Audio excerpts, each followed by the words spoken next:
And Mark Ciavarella has not been hiding whatsoever. He's walking amongst the media. He's talking to people, very cordial. My team partner, Joe Holden, has more on that story. Joe? Well, Andy, it's certainly been interesting to watch Mark Ciavarella interact with the media. Of course, there were 2 years there where we were in hot pursuit of Mark Ciavarella, trying to understand the voluminous case that was lodged against him by the U.S. Attorney's Office.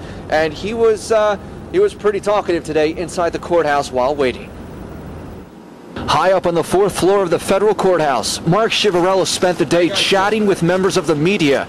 When out of habit he was greeted as judge, he reminded us he was no longer one.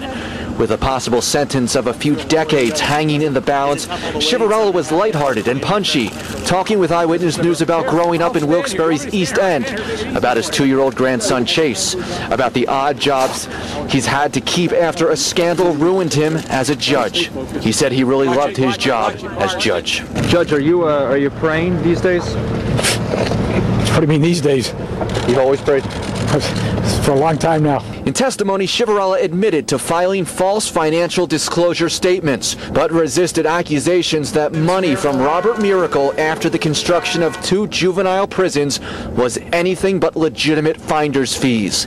Ciavarella also sharply denied shaking down attorney Robert Powell, saying on the stand Powell was a family friend, and reasoned why would a man who's being extorted continue a friendship.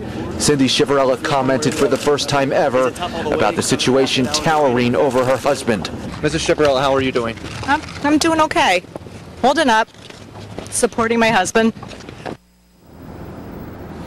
And while Mark Ciavarella was outside talking with reporters and friends and family and supporters, his family was actually in a witness room adjacent to one of the courtrooms. So, Andy, what we're seeing here, and from understanding the verdict slip, as it's called, the jury has to go down each one of the 39 counts, check guilty, not guilty. So a lot of work going on behind those closed doors, expected to continue, of course, first thing in the morning. And Joe, as you know at home, keep in mind, he pled guilty. He said on the stand he did commit tax fraud, so that should be a slam dunk for the jury.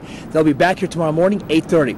Reporting live at Federal Court in Scranton, for Joe Holden, Andy Mahalchik, Eyewitness News. Andy, Joe, thank you.